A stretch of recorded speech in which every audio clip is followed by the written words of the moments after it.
कैथल जिला कष्ट निवारण समिति की बैठक में अतिरिक्त एजेंडे पर रखी गई एक शिकायत पर मंत्री अनिल विज ने पुलिस को तीसरी बार जांच के आदेश दिए। बता दें कि पिछले 5 साल में पुलिस इस मामले की 2 बार जांच कर चुकी है। 9 तारीख को मेरे भाई की डेड बॉडी मिली है बिल्डिंग में। 9 तारीख की शाम को मिली तो सुबह रामफल ने सिम चेंज कर ली, अपना नया नंबर ले लिया सुबह। तो इन्होंने क्यों नहीं पूछा कि क्यों नंबर चेंज किया। दोनों ही बार अनट्रेस मामला बताकर बंद भी कर चुकी है। ऋषि नगर कैथल में रहने वाली कुमारी नीतू मोड़ ने बताया कि 5 साल पहले उसके भाई का मर्डर हुआ था और मर्डर करने वालों के नाम भी दिए थे। सिविल लाइन थाना में मामला भी दर्ज किया लेकिन कोई कार्रवाई नहीं की गई। चोटें लगी हैं, इसको आप इनकार नहीं कर रहे, तो चोटें किसी ने तो मारी है, जिसने मारी है उसको आसमान से भी ढूंढ के लाना आपका काम है। पुलिस की तरफ से बताया गया कि इस मामले में 4 लोगों का पोलोग्राफी टेस्ट भी हुआ और एक आरोपी विदेश भाग गया। और ये बहुत बड़ी नेग्लिजेंस है कि जो आदमी विदेश चला गया उसको आपने अभी तक बुलाया नहीं, विदेश से बुला नहीं सकते। इस पर अनिल विज ने कहा कि जब हत्या हुई है तो हत्यारों को ढूंढो, चाहे कहीं भी ढूंढो, विदेश भागे आरोपी को भी लाओ। आइए देखते हैं पूरा वीडियो। पहले एसआईटी ने 31/10/23 को अनट्रेस की रिपोर्ट दी थी सर।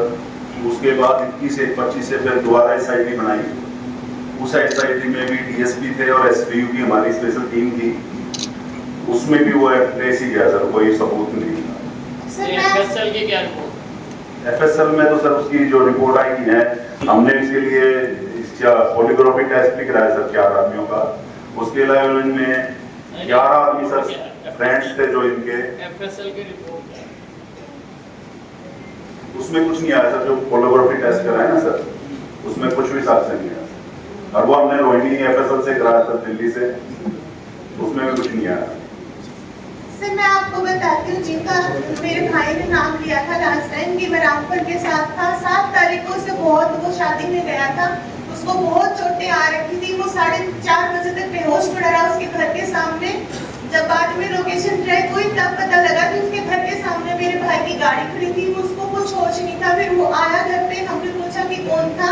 अगले दिन तो उसने बताया कि रामफल ने मारा और मैं बेहोश हो गया। और उसके बाद मुझे रामफल ने रामफल कौन है सर? ये जो 5 आदमी संदिग्धों के जो इन्होंने नाम दिए थे, रामफल निवासी sugar mill colony Kaithal, Prempal पुत्र निरंजन वासी सेक्टर 19 कैथल, प्रेम जीत उर्फ पम्मी मांगेराम वासी नरड़ हाल कैथल, अंकुश काबा पुत्र विजय काबा वासी गोविंद नगर कैथल, बसाऊ वासी बूढ़ाखेड़ा।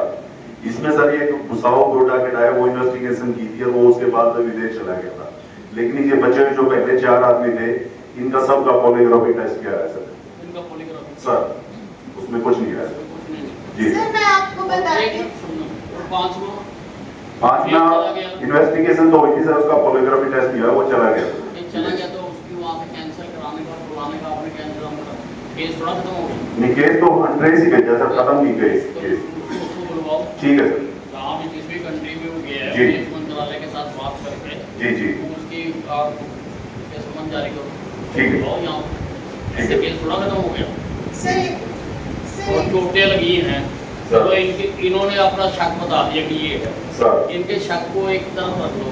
चोटें लगी है, ये तो एमएलआर में आया ना जी, आया ना जी। चोटें किसने मारी हैं इसको जांच करने की कोशिश की है। इसमें जो रिपोर्ट आई सर एफडीएम की पोस्टमार्टम रिपोर्ट आई, उसमें गला घोटने की आई है सर रिपोर्ट। गला घोटने की सर किसी ने घोटा ना सर, तो फिर आपने ढूंढा कौन आपको? 2 बार जो जिसपे ये शक कर रहे हैं सर, वो पॉलीग्राफी में आ गया नहीं है, लेकिन गला घुटा है, चोटें लगी है, कोई तो है, उसको ढूंढना किसकी ड्यूटी है? हमारी ड्यूटी है सर। फिर उसमें 2 बार इसलिए एसआईटी इतने साल हो गए इसको, जी सर। तो आप उसको ढूंढो ना। ये कोशिश करते हैं सर। एसआईटी आपने बनाई, 2 बार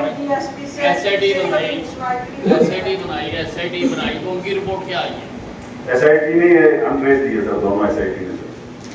मैं कैसे मानूं जब आप कह रहे हो गला घुटा, गला किसी ने तो घुटा सर दोबारा इन्वेस्टिगेशन करते हैं, उसको बुला, उसको ढूंढना, उसको पकड़ना, उसको कोर्ट तक लेके जाना, उसको सजा दिलवाना, यही तो ड्यूटी है डिपार्टमेंट की। जी सर। और ड्यूटी क्या है? ये तो एडिशनल हेल्प होती है ना, समझ गए?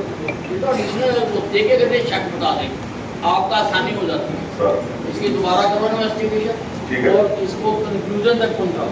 जी। गला तो घुटा है ना, इसको तो इनकार नहीं आप कर रहे। नहीं है चोटें लगी हैं, इसको आप इनकार नहीं कर रहे, तो चोटें किसी ने तो मारी हैं, जी जिसने मारी है उसको आसमान से भी ढूंढ के लाना आपका काम है, सर। कहीं से भी हो तो।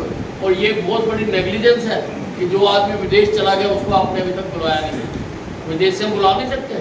क्या देश के कानून नहीं है? क्या जिस भी देश में गया वो उस देश के साथ हमारी संधि नहीं है? हम बुला नहीं सकते? बुलाओ उसको, ठीक है और उसके कैंसिल करो यहाँ से सारे जो पासपोर्ट वगैरह सारा टेकअप करो इसका, बुलाओ, उसकी भी छानबीन करो। हो सकता है उससे पूछताछ करके इसका मामला निकला है, नहीं तो आप ढूंढो जो आपकी ड्यूटी है। ठीक है डिपार्टमेंट ढूंढे मैडम, कहीं से भी ढूंढे। जब हम इतनी बात मानते हैं कि हाँ आपका गलत हुआ है और वो रिपोर्ट है MRR की है, तो किसी ने तो किया ना, किसी ने भी, जिसने भी किया उसको ढूंढना। अगले महीने तक मुझे रिपोर्ट चाहिए, ठीक है? सर एक मिनट है बात।